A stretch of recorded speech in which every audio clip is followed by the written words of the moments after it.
Olá, colegas, estamos aqui para mais um Unicast, o podcast dos oficiais de justiça. E hoje temos aqui a alegria de receber Roberto Policarpo, que é candidato a deputado federal pelo PT no DF.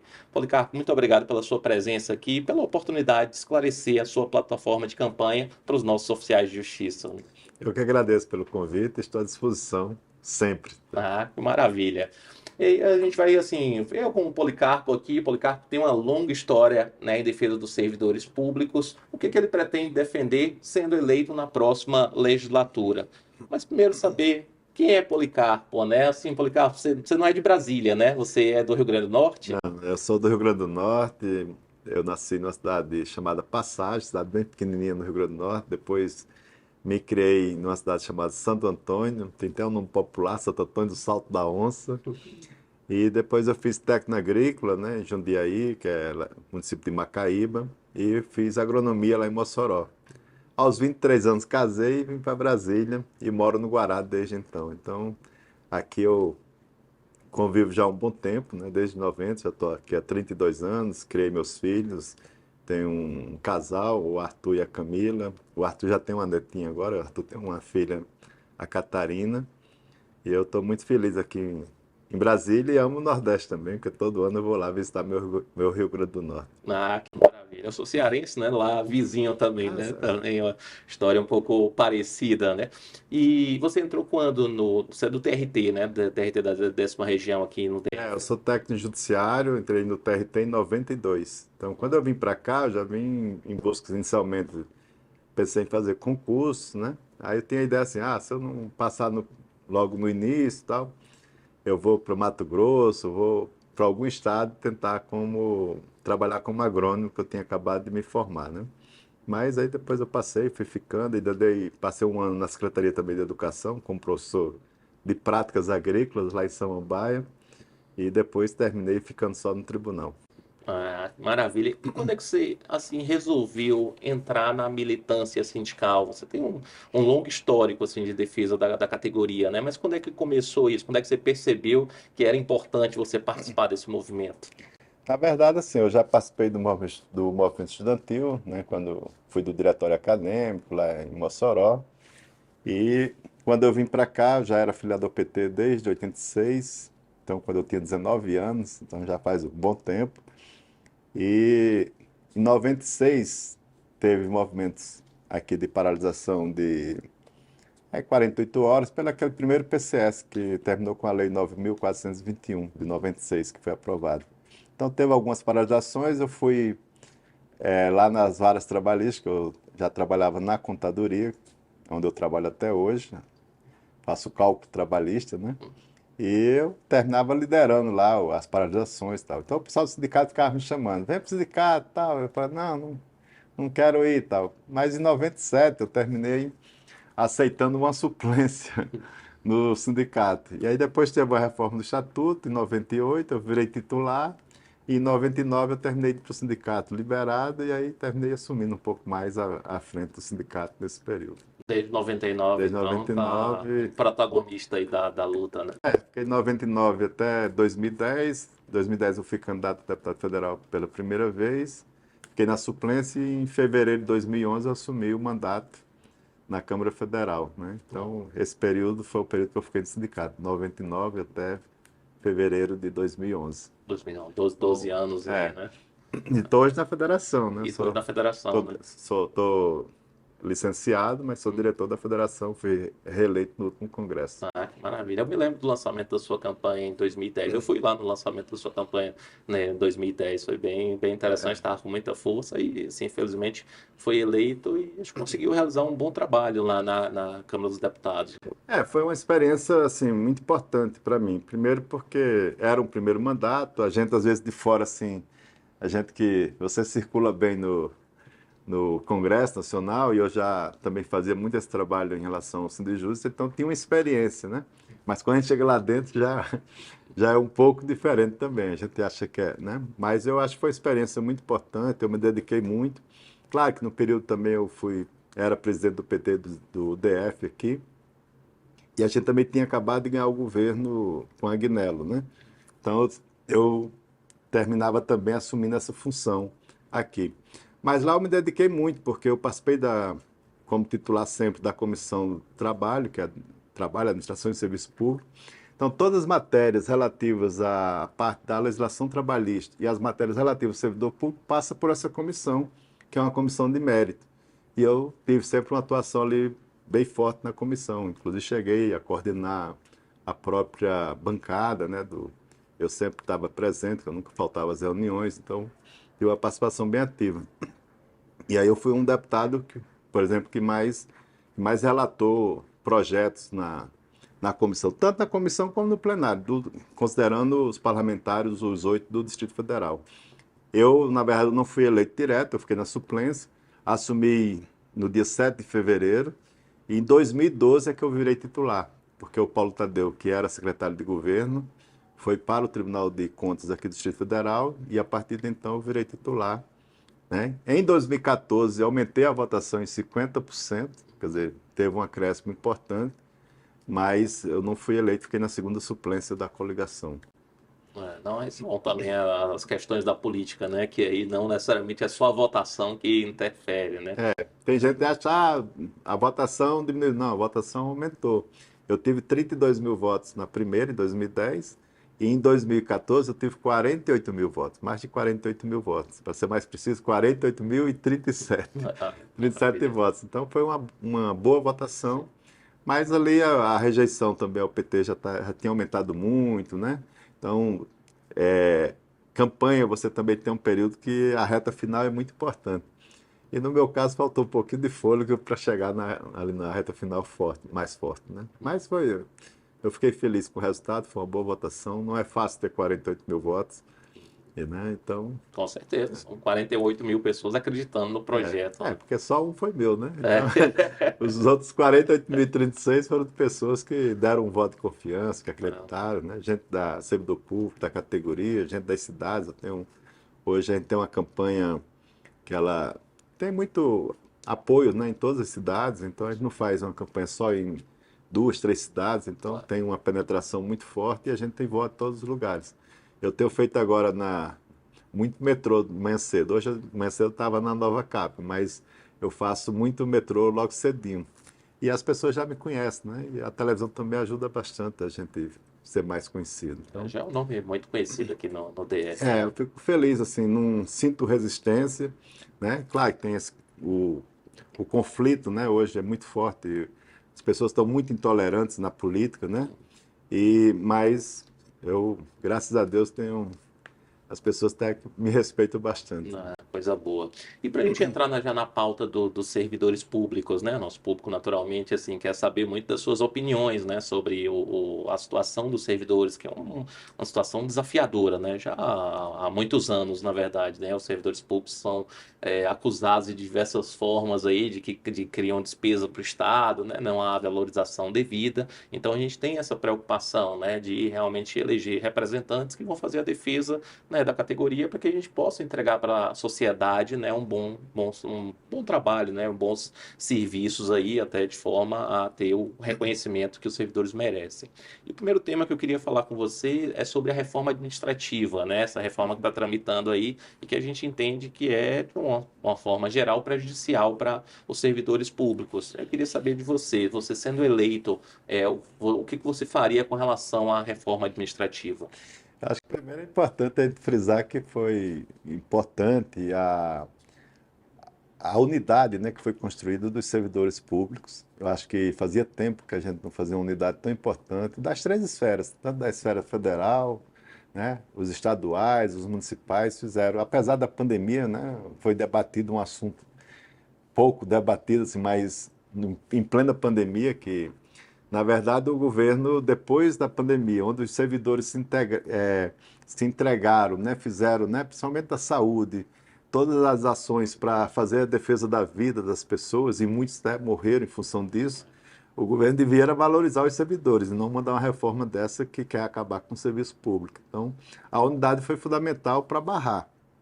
Se não fosse a unidade, essa reforma administrativa, né, que ela teria passado. Então, importante. Agora, eu acho que no próximo período nós temos que enterrá-la de vez, né? Ninguém é contra fazer reformas, né? E na administração pública, às vezes é preciso você ir acertando, mas essa reforma é para precarizar, para entregar o serviço público para o setor privado, né? Não valoriza os servidores, acaba a estabilidade.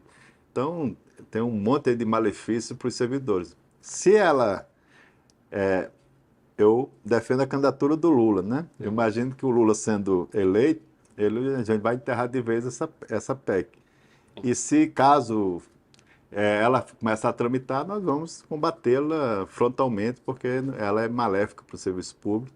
E eu vou fazer, eu sou um servidor público, quero ser um deputado a serviço do público e também ser um servidor a serviço dos servidores da sociedade que defende um serviço público de qualidade. Então, Sim. a categoria, os servidores públicos de forma geral, não tenho dúvida nenhuma que eu vou defender os servidores e o serviço público. Que, na verdade, a gente está defendendo é a sociedade, né? Sim, sim, sem dúvida.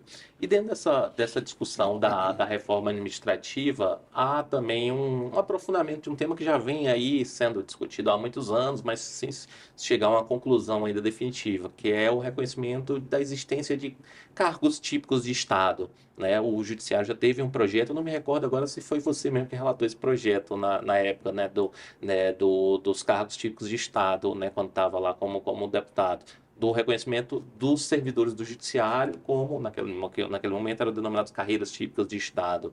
Você, né, sendo eleito deputado, você tocaria um projeto desse para o reconhecimento dos servidores do judiciário como um todo, ali como carreiras típicas de Estado? Eu sempre defendi, eu participei, na verdade, de quase todos os planos de cargos e salários dos servidores do judiciário, né? Mesmo o de 96, que foi meio atropelado, né? Mas eu participei na base. E a partir de 2002, eu estava à frente do sindicato, do Sindijus, também depois lá na frente da federação.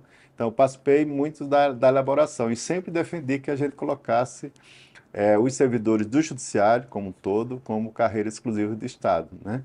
Então, eu defendo, eu acho que nós somos carreira, né, típica de Estado, temos que estar, mas defendo o serviço público por inteiro, tá certo? Não Sim. quero fazer também assim, servidor de primeira categoria e servidores de segunda categoria. Mas acho que a gente, se há esse debate em relação à carreira exclusiva de Estado, a gente tem que colocar os servidores do judiciário, né, que exercem e são primordiais para o funcionamento da justiça como carreira exclusiva de Estado. Esse compromisso, de minha parte, como parlamentar, se eu conseguir ser eleito, a categoria terá sempre. Ah, que maravilha. Tem outro projeto, Policarpo, que, assim, para a gente é uma demanda já de muitos anos, né? Assim, dos servidores públicos como um todo no Brasil, que é a questão da database e ali conexa com a negociação coletiva, né? Já teve projeto sobre isso, acabou não passando ao reconhecimento de normas internacionais do trabalho que falam da necessidade de uma negociação coletiva. Você, né, que foi tanto tempo do Sindijus, coordenador geral, que é da FENAJUF também, acho que enxerga também essa dificuldade que às vezes a gente tem de negociar com alguns tribunais, né? Você, enquanto deputado federal, você usaria essa bandeira assim como uma prioridade sua mesmo de fazer a negociação coletiva para o serviço público? Eu acho que é fundamental, né? Não ter negociação coletiva é muito ruim para o serviço público. A gente, muitas vezes, você faz greve para abrir uma negociação, né? Várias vezes, quando estava emperrado, a gente tinha que fazer greve para negociar. Isso acontece no judiciário, acontece no executivo, acontece em todos os setores, na esfera estadual, municipal, e tem que ter negociação coletiva. Eu mesmo já apresentei projeto nesse sentido. Tem um projeto meu ainda em tramitação, que está pensado a outros, ainda está em tramitação. Eu espero, que sendo eleito, eu quero retomar, e aí como autor já do projeto, né, atuar mais para que a gente possa ter a negociação coletiva, que é fundamental. No governo do Lula, ele implementou uma mesa de negociação permanente, que foi importante, né? Mas isso é pouco. Não, até porque a mesa de negociação ela só abrangia, na verdade, o executivo. E a gente tem que ter uma mesa de negociação, direito à negociação coletiva com a database, porque aí sim dá para a gente garantir de vez que todos os anos, na database, nós vamos discutir qual é o índice de reposição, se é a inflação, se é acima da inflação, o que é que nós vamos fazer. Porque hoje a database, né, o próprio Supremo entendeu que fica em mora, mas se disser que não tem orçamento, tá, tá resolvido resolvido. por parte do governo, né? Não aplicou nenhum tipo de sanção pelo fato de não mandar qualquer tipo de reajuste na database. Então, para a gente é fundamental ter a negociação coletiva. Eu serei e sou um defensor. Há um tempo atrás eu tive incluído na Comissão de Trabalho, né, falando sobre a reforma administrativa e também sobre a recomposição salarial. E falei que é fundamental a gente ter uma vez por todas a negociação coletiva regulamentada pelo Congresso Nacional. Então, acho que essa é uma das principais bandeiras que eu quero enfrentar no próximo período como deputado lá na Câmara Federal para a gente travar de vez e sair com a negociação coletiva. Por exemplo, no Judiciário hoje tem uma comissão de carreira, mas ela tem uma debilidade, né? Porque você discute, mas não tem obrigação nenhuma de ter um resultado concreto. Então, é importante abrir uma interlocução, a gente entendia até como um processo mais negocial, na prática não tem sido, né? E as coisas demoram muito. Tendo a obrigatoriedade de ter a negociação, né, coletiva, aí todos os espaços vão respeitar. E às vezes acontece o seguinte, quando você não tem a obrigação, você pega um gestor, né, um presidente do tribunal, um diretor-geral que é mais democrático, ele senta, conversa, dialoga, encaminha algumas questões, né, seja dos oficiais de justiça ou qualquer setor, você vai resolvendo. Quando é um antidemocrático, ele nem recebe. E fica, né, se você não conseguir ir para cima, fazer uma greve, mobilizar, você não tem espaço porque não tem garantias, né, constitucionais e garantias na legislação que você vai realmente fazer uma negociação que você tem direito para ver os seus direitos respeitados. É uma preocupação até que a gente tem com relação à democratização do Poder Judiciário, né? Uma maior participação política dos servidores. Não tem. Ó. Eu apresentei duas PECs quando eu era deputado para ter um servidor no CNJ, uma representação de um servidor no CNJ. E a outra para ter um servidor do Ministério Público no Conselho Nacional do Ministério Público. Elas não andaram, entendeu? E é uma questão que a gente tem que resolver. Porque tem representação dos advogados, tem representação do próprio legislativo, né, indicado por lá, tem representação, na sua grande maioria, dos magistrados, dos juízes, e não tem dos servidores. E é um espaço que discute tudo no CNJ e no CNMP. Então, é importante, eu quero retomar esse debate também no Congresso Nacional, sobre a participação dos servidores nos conselhos. Acho que tem que ter representação no Conselho Superior da Justiça do Trabalho, no Conselho da Justiça Federal. O ideal é que tivesse uma alteração, inclusive na composição lá dos conselhos.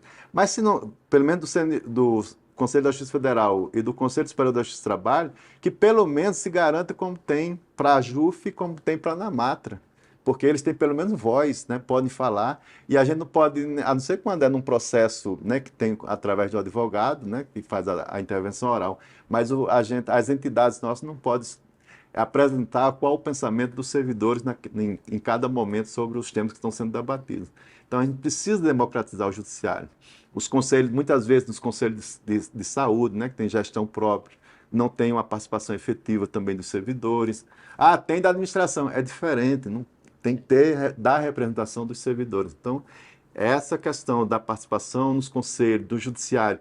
E o judiciário é um poder mais fechado, né? Sim. Muito fechado. Hoje já consegue, né, ampliar um pouco mais esse debate, mas a gente sabe, dependendo da administração, o que as pessoas passam. E não é só na área federal, né? No judiciário estadual também, a gente vê muitas vezes os presidentes que sem respeito nenhum às nossas entidades. Tem até uma discussão sobre a possibilidade de o servidor passar a votar também, né, para presidente do tribunal, porque a participação política, a cidadania dentro do Poder Judiciário. Né? Eu defendo, por exemplo, na universidade, né, que era um debate antigo, mesmo sendo de forma paritária, né, tendo o peso, os estudantes, os funcionários e os professores votam.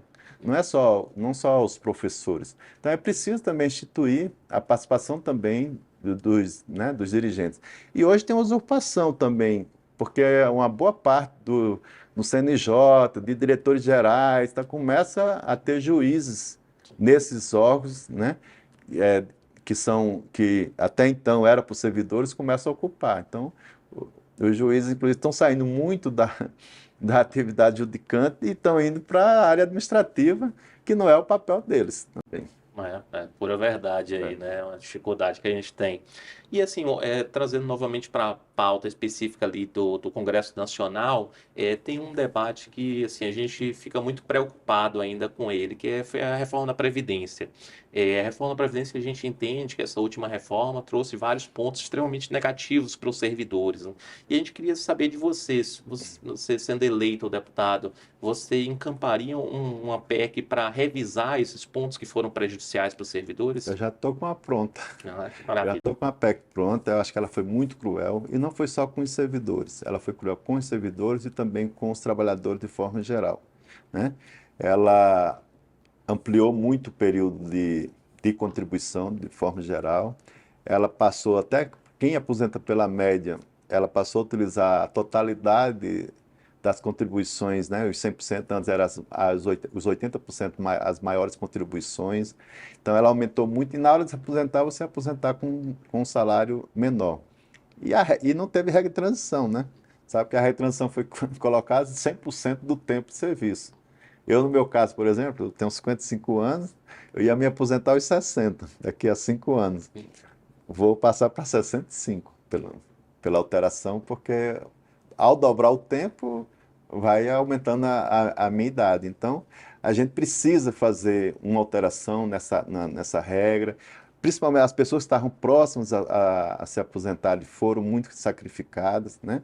Ainda tem aquela PEC 555, né, que é, se não me engano, em 2006, sobre a taxação de nativos, que é um tema que a gente tem que retomar, né, porque é um absurdo o aposentado, depois de aposentado, ainda continuar pagando INSS, né? Então, é, a gente precisa, pagando a Previdência, a gente precisa retomar alguns temas. E essa Previdência, né, pontualmente, não vou dizer assim, vamos revogá-la por inteiro, mas eu já fiz uma proposição, depois posso até te passar para vocês também dar uma olhada no conteúdo, mas já estou com uma proposição pronta para que assim que eu assumir, já começar a colher assinaturas para apresentar uma PEC fazendo algumas alterações. Mas eu vou passar também para vocês dar uma olhada e ver se tem alguma coisa mais a acrescentar. Ah, excelente, agradeço, Melo. E dentro ainda da reforma da Previdência, tem um ponto específico dos oficiais de justiça que gerou até revolta, né? Porque há muito tempo, há muitos anos, você sabe disso, a gente tem uma demanda para o reconhecimento da atividade de risco do oficial de justiça e, consequentemente, de uma aposentadoria dentro dessas condições, né? Como é aplicável para os policiais, por exemplo. Então, agora os policiais foram contemplados com a aposentadoria diferenciada por atividade de risco e os oficiais de justiça ficaram fora. Você, enquanto deputado federal, defenderia, né, dentro desse processo de revisão da reforma, a inclusão dos oficiais de justiça dentro daquelas categorias que merecem uma aposentadoria especial? Sem dúvida, eu cheguei a relatar, tem um PL também, né, que trata da aposentadoria, tenta regulamentar, né, por lei complementar, a aposentadoria especial. Eu cheguei um tempo a ser o relator do PL 330, né, PLP, né, mas infelizmente a barreira não conseguiu avançar. Eu cheguei a apresentar um relatório, até tinha algumas dificuldades, mas eu sempre defendi que, tanto na época, né, na época ainda era agente de segurança, que hoje é polícia judicial, tivesse aposentadoria especial e também os oficiais de justiça. A gente sabe que tem alguns casos no Supremo ganhando, né, algumas situações, mas fica sempre à mercê do judiciário. Acho que precisa regulamentar e eu defendo a aposentadoria especial sim para os oficiais de justiça e claro também para a polícia judicial que já está, né, hoje já avançou um pouco mais em relação à situação anterior, quando era só agente de segurança. Não. Que inclusive foi uma luta muito grande lá atrás, porque ia ser todo terceirizado.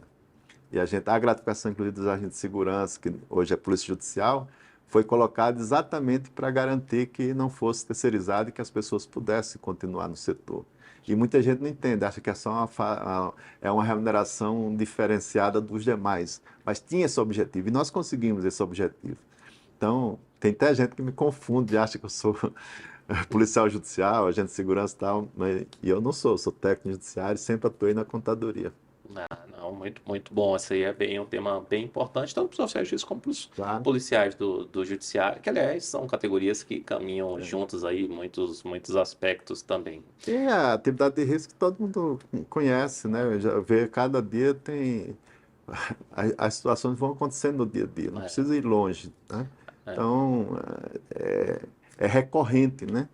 Então, não tem por que não ter uma aposentadoria especial e ser reconhecido como atividade de risco. São muitos crimes praticados contra oficiais de justiça, né? Você conhece um pouco desse histórico. A gente teve homicídio até aqui no DF, né? Você estava já no judiciário quando houve, né, o Sim, assassinato da colega e, enfim, a gente continua tendo muitos casos de violência, então a gente precisa também do reconhecimento, né, do risco da atividade, sem dúvida. toda a proteção e dentro disso, né, dessa discussão, os oficiais, assim, hoje tem um pleito que também já é de muito tempo, você sabe disso, que é o porte de arma, né? Que é o direito a poder se defender em situações de risco.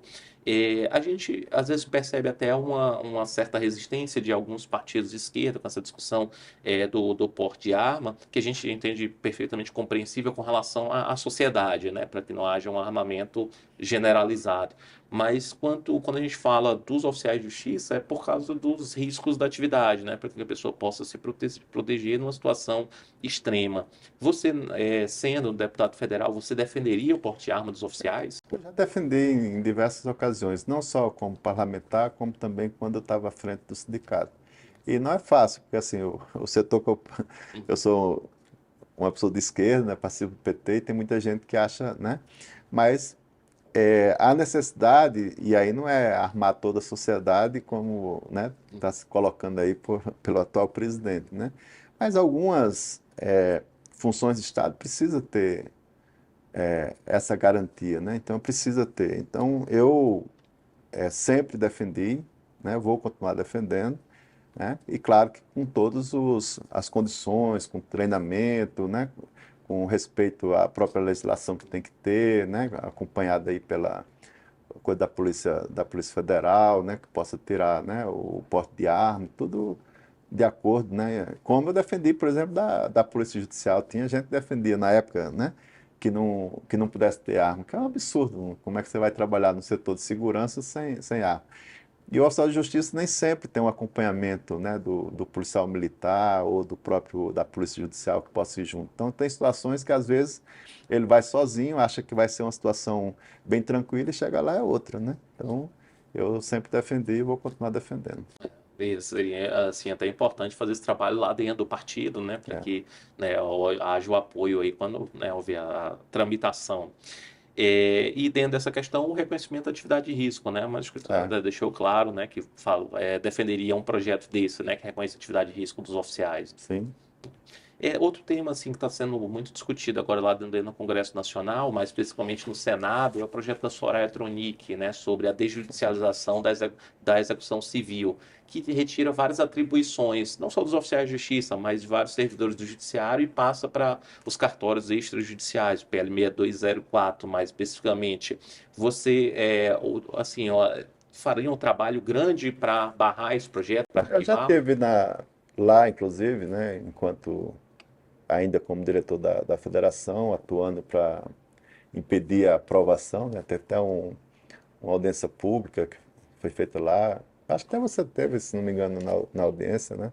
Também. Então, eu tenho uma posição totalmente contrária, né? Passar as atividades, né, para os cartórios é privatização, na verdade, né? Então, tem uma posição contrária, eu acho que tira, né, as atribuições dos oficiais de justiça. Vocês são mais afetados, não são só vocês, os oficiais, então tem todo o meu trabalho para a gente contrapor e derrotar esse projeto ainda no Senado e se chegar na Câmara também nós vamos trabalhar contrário a esse tipo de aprovação. Conseguiu arquivamento, né?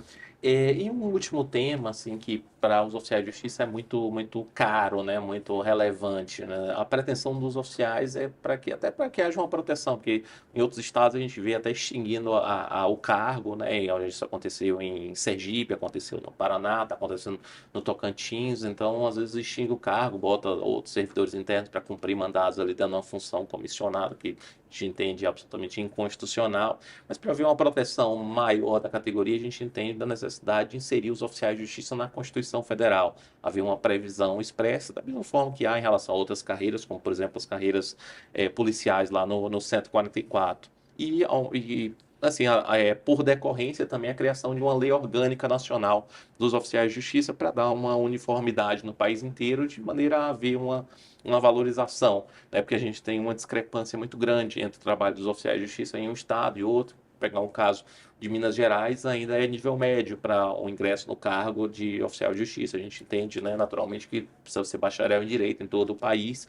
Então, eu queria saber de você. Você, sendo deputado, se defenderia uma pauta dessa para inserir os oficiais na Constituição Federal e defender uma lei orgânica nacional dos oficiais de justiça? Eu sempre, assim, eu acho que o que vem para valorizar, eu sempre defendo, tá certo? Assim, a categoria debate, né? Eu mesmo, por exemplo, teve uma PEC que as pessoas não entenderam muito, que antes tratava um pouco da remuneração, tal, que era aquela PEC 190 que tinha a ver com os servidores estaduais e, né? Mas na verdade tratava, eu até falei assim, ó, essa é a oportunidade de a gente de repente discutir um estatuto próprio dos servidores do judiciário, que o Supremo é que ia fazer e a gente sempre tinha um acesso de debate no Supremo que poderia avançar. E não era sobre remuneração. Inclusive, hoje tem vários estados que estão até ganhando melhores do que a área federal, né? Mas, assim, na época tinha muito essa coisa de atrelar e aumentar muito, né? E ficar atrelado da remuneração. Mas, quando tirou a parte remuneratória e ficou só a parte do estatuto, eu acho que foi uma oportunidade que nós perdemos de fazer um estatuto até dos servidores do judiciário como um todo. Era como se fosse uma lei orgânica, né, feita pelo Supremo. Tá? No limite, mas podia o Supremo retirar direito. No limite ia ficar o que tem 812. Se ficasse ruim, ia ficar 812. E o que desse para avançar, eu acho que a gente poderia avançar. Porque todas as vezes que a gente discutir plano de carreira, o que é que se dizia? Isso aqui não pode porque isso aqui é competência, é da 812 e é competência do Executivo. Então, não podia avançar na carreira dos servidores do Judiciário, muitos itens sobre isso, porque não tinha competência para avançar e tal. Se a gente ia fazer e tinha, né, se não me engano, era 180 ou 360 dias, eu não lembro exatamente o período que foi dado para o Supremo depois regulamentar, eu acho que a gente teria avançado, né? Agora, acho que vários setores dentro do judiciário têm suas especificidades, né? E que a gente pode trabalhar e com respeito aos demais. Às vezes as pessoas ficam, se fizer isso vai prejudicar os demais, é uma carreira própria e tal, né? Acho que tem espaço para a gente debater. Eu acho só que tem que, assim, é um conselho, né? Sim. É a gente levar um pouco esse debate para o conjunto, para não dizer que está fazendo segregação, entendeu? Assim, é uma preocupação que eu tenho. Mas conta comigo, que eu acho que é importante a gente debater e defender dentro do Congresso os pontos que possam avançar. E eu sempre defendi, pessoal, defende muita coisa específica, sempre defendi. O que puder avançar com o setor, nós temos que avançar. Os demais a gente vai também trabalhando depois. Agora mesmo a gente teve uma vitória, né, que ainda falta a sanção, mas que foi em relação ao nível Sim, UNS, o nível superior para os técnicos. Aí tem analista, coisa que eu sou técnico, mas não estava defendendo por minha causa. Tem, às vezes, pode ter um oficial que é contra, pode ter um analista que é contra, mas eu conheço também analista, oficiais de justiça que defendem. Então, porque não é debate de equiparação salarial, é debate de valorização da carreira, né? Todas as categorias, igual você está falando aí, tem estado que nem ainda é nível médio, né? E é verdade. Então, quando você uniformiza, você ajuda, né? Como as outras carreiras são similares aos técnicos, todas já passaram para o nível superior. Então, não precisa ficar com a carreira que, quando a gente vai discutir remuneração, junto lá numa negociação, depois nos planos de carreira, quando você discute com o executivo, o que é que ele faz? Ele pega o técnico e compara com o técnico nível médio dele. Ele não compara com o analista tributário, ele não compara com outras carreiras que são já nível superior. Então ele diz, não, isso aqui. E isso faz que é um efeito contrário. Como a tabela é uma só, o que é que ela faz? Ela puxa o próprio analista para baixo. Então, na medida que você puder valorizar um pouco mais o técnico, e com o nível superior você vai conseguir fazer isso nos próximos debates de carreira, você pode subir um pouco mais o outro, o analista que está no topo.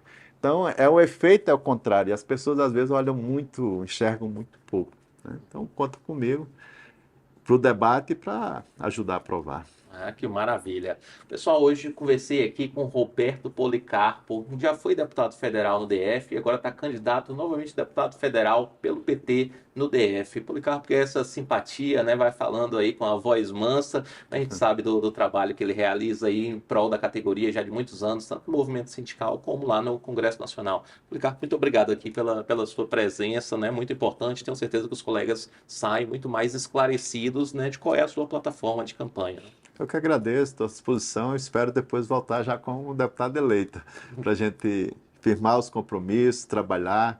Eu quero só para finalizar, no período que eu estive no Congresso, eu fiz muitas audiências públicas, fiz muito, né? Apresentei projetos, inclusive para os oficiais de justiça, sobre a questão da utilização do estacionamento, né? Que ser livre para o oficial de justiça que chega, né? E não consegue nem estacionar. Então, assim, todos esses pontos a gente teve uma atuação. E eu também não atuei só, eu não tenho um voto contrário a servidor público. Não é nem só ao judiciário, não. A servidor público. Aquele projeto de previdência complementar que foi, né, feito, eu fui contra, votei contra na comissão, votei contra no plenário. Então, sempre tive uma posição em defesa do servidor público. Em nome do servidor público, do serviço público, você não viu e nos próximos 4 anos, se eu for eleito, também não vai ver Policarpo votando contra nenhum projeto contra o servidor público, contra o serviço público. E sempre procurando valorizar. Então, trabalhei muito, fiz muitas proposições, gosto muito de trabalhar e meu compromisso é de um serviço público para que possa atender melhor a nossa população. E com isso tem que ter um servidor valorizado. Não consigo separar um serviço público bom, de qualidade, que atenda a população, com um servidor público desvalorizado, desmotivado. Então, a defesa do servidor público também é a minha meta, é o meu trabalho que eu tenho que fazer lá no Congresso. Que maravilha. Obrigado mais uma vez. É isso aí, pessoal. Encerramos aqui mais um Unicast. Até o próximo episódio. Um forte abraço.